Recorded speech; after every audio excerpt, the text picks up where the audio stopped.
नमस्कार, आप देख रहे हैं सत्ता की परख। लोकसभा चुनाव 2024 दिलचस्प होता जा रहा है। प्रथम चरण के मतदान की सभी तैयारियां पूरी हैं। राजनीतिक दल चुनावी रणनीति के साथ ही मुद्दों पर भी लगातार बात कर रहे हैं, तो वहीं चुनाव नजदीक आते ही राजनीतिक दल प्रत्याशियों के नामों का ऐलान भी कर रहे हैं। इसी कड़ी में बहुजन समाज पार्टी ने अपनी 5वीं लिस्ट जारी की है। लिस्ट में 11 लोकसभा सीटों पर उम्मीदवार उतारे हैं। 5वीं सूची में 3 ब्राह्मण, 3 मुस्लिम, 2 यादव, 2 कुर्मी तथा 1 ठाकुर को अपना उम्मीदवार बनाया है। बहुजन समाज पार्टी ने लोकसभा की कई सीटों पर मुकाबला दिलचस्प कर दिया है। पूर्वांचल की सबसे चर्चित सीट जौनपुर की जिला पंचायत अध्यक्ष और बाहुबली पूर्व सांसद धनंजय सिंह की पत्नी श्रीकला रेड्डी को उम्मीदवार घोषित किया, तो वहीं मैनपुरी में सपा प्रमुख की पत्नी डिंपल यादव की मुश्किलें बढ़ाते हुए बसपा ने अपने पूर्व प्रत्याशी गुलशन देव शाक्य के स्थान पर शिव प्रसाद यादव को मैदान में उतारा है। उधर बसपा ने इंडिया गठबंधन को चुनौती देने के लिए वाराणसी लोकसभा सीट पर भी अपनी रणनीति बदलाव करते हुए अतहर जमाल लारी को चुनावी मैदान में उतारा गया है। लारी के मैदान में आने पर विपक्षी गठबंधन की ही चुनौती बढ़ जाएगी।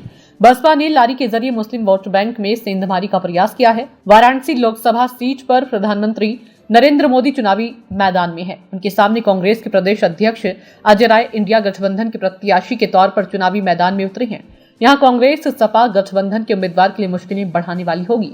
भाजपा के लिए सबसे ज्यादा चुनौती बनी पूर्वांचल की जौनपुर लोकसभा सीट पर बसपा ने श्रीकला रेड्डी को मैदान में लाकर मुकाबला दिलचस्प कर दिया। बसपा ने इस सीट पर अपना कब्जा बनाए रखने के लिए जौनपुर के बाहुबली पूर्व सांसद धनंजय सिंह की पत्नी श्रीकला रेड्डी को उम्मीदवार घोषित किया। आपराधिक मामले में सजा होने से धनंजय के चुनाव लड़ने के अरमानों पर भले ही पानी फिरा हो, लेकिन जेल में रहते हुए पत्नी को चुनाव मैदान में उतारने के दाव ने पार्टियों में हलचल बढ़ा दी है, तो चुनावी समीकरण भी बदलता दिख रहा है। जौनपुर लोकसभा क्षेत्र में ब्राह्मण मतदाताओं की संख्या भले सबसे अधिक है, पर अब तक इस सीट पर राजपूतों का ही दबदबा रहा है। भाजपा ने जौनपुर सीट अपने खाते में लाने के लिए महाराष्ट्र से हेलीकॉप्टर उम्मीदवार जो महाराष्ट्र की कांग्रेस सरकार में गृह राज्य मंत्री रह चुके जौनपुर के मूल निवासी और राजपूत बिरादरी के कृपाशंकर सिंह को चुनाव मैदान में उतारा है।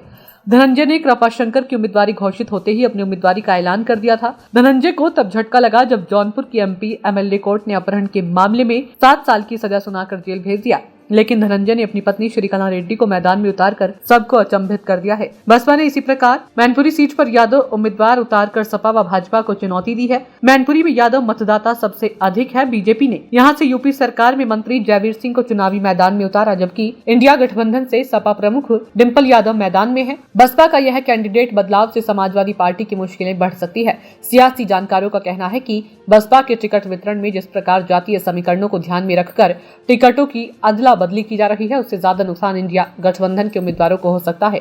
जौनपुर सीट पर श्रीकला रेड्डी जिला पंचायत अध्यक्ष हैं, लेकिन उनका खुद कोई राजनीतिक कद नहीं है।